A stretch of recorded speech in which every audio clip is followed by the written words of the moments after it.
সারিবদ্ধভাবে জীবনের ঝুঁকি নিয়ে উঁচু উঁচু ইমারতে উঠছেন নিরাপত্তা কর্মীরা। জীবন বাজি রেখে সাধারণ যাত্রীদের নিরাপত্তা নিশ্চিত করাই তাদের উদ্দেশ্য। 14 জানুয়ারিতে শুরু হওয়া ছুটির মৌসুমে চীনের দ্রুত গতির ট্রেনের নিরাপত্তা নিশ্চিতে শুরু হয়েছে রেলওয়ে ব্রিজ মেরামতের কাজ। এতে অংশ নিয়েছেন শত শত রক্ষণাবেক্ষণ কর্মী। প্রতি বছর বসন্তকাল জুড়ে চীনে উৎসব মুখর পরিবেশ বিরাজ করে। বিভিন্ন জায়গায় নামে দর্শনার্থীদের ঢল। এবছরও তার ব্যতিক্রম ঘটছে না। রেল কর্তৃপক্ষের ধারণা, এবছরও দেশ জুড়ে প্রায় 900 কোটি মানুষ ট্রেনে ভ্রমণ করতে যাচ্ছেন। আর এই চাপ সামলাতেই নতুন করে রক্ষণাবেক্ষণের কাজ শুরু করেছে কর্তৃপক্ষ। প্রতিদিন হাজারো মানুষকে এই দ্রুতগতির ট্রেন নিরাপদে ব্যবহার করতে দেখে আমরা আনন্দিত। আমরা চেষ্টা করি কোনো ধরনের ভুল ত্রুটি ছাড়াই আমাদের কাজ সম্পন্ন করতে।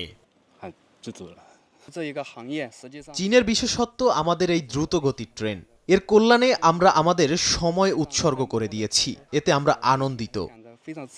721 মিটার লম্বা এই ব্রিজটি চীনের পূর্বাঞ্চলের উন্নত এলাকাগুলোকে দক্ষিণ পশ্চিমাঞ্চলের কম উন্নত এলাকাগুলোর সঙ্গে সংযুক্ত করে। ছুটির সময় এটি দেশটির অন্যতম ব্যস্ত একটি রেলওয়ে ব্রিজে পরিণত হয়। তাই 29 জানুয়ারিতে চীনে বসন্ত উৎসবের ছুটি শুরুর আগেই ব্রিজের ছোট বড় মেরামতের কাজ সেরে নেওয়া হচ্ছে। সাদিয়া তাসনিম, সময় সংবাদ।